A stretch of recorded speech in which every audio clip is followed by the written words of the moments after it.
I helped make A Night of Seven Kingdoms historically accurate, and I teach medieval history at UEA. As a medieval expert, what are some common misconceptions about the medieval era in film and TV? I think the dirt. I think there's a view that the medieval world was wallowed in mud, that they liked their uncleanliness. All our evidence tells us the opposite, that they valued cleanliness, they valued good health, they liked their garments, their show, their bling. Nothing could be more unmedieval than a world of drabness and limited colour palettes. Because, as the Norwich Castle Keep project has made very clear, there was a riot of colour, of display, of wealth. There were very good manners. So often the world is sometimes presented as a world of rudeness, uncouthness.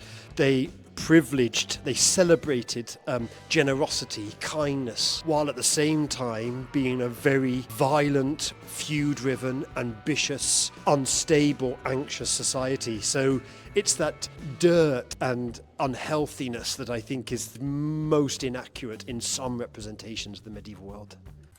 What were the highlights of giving advice for the series?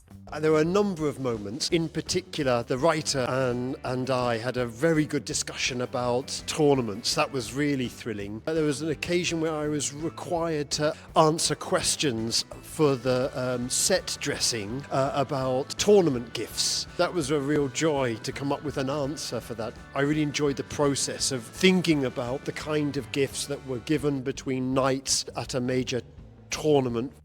What would a real knight say about the battles in the Game of Thrones universe?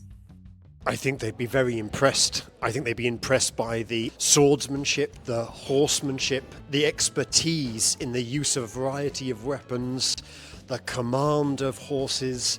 I think these skills have remained absolutely central to any imagining of the medieval world. The horsemanship of the knights, of the soldiers, the warriors in the Game of Thrones world would be entirely esteemed by the knights and professional soldiers.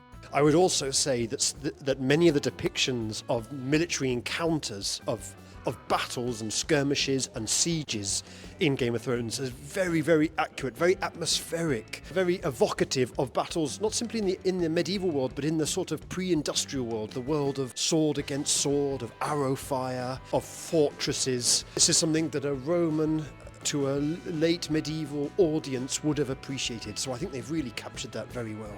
A Night of the Seven Kingdoms focuses on the figure of the landless knight. Do you think this is harder to research as there are fewer sources? Yes, I do. It's a very interesting question because in a way it's a section of society, the landless knights, who we don't really think about, that are on the margins of society. I mean, they're even more forgotten than perhaps the peasant farmers, that lower middling section of society, desperate to climb the ladder, find preferment, find land and enrichment and office. So I really like that about this new series, the way that they're looking at the different sections of medieval society that haven't always been explored, especially the landless knight.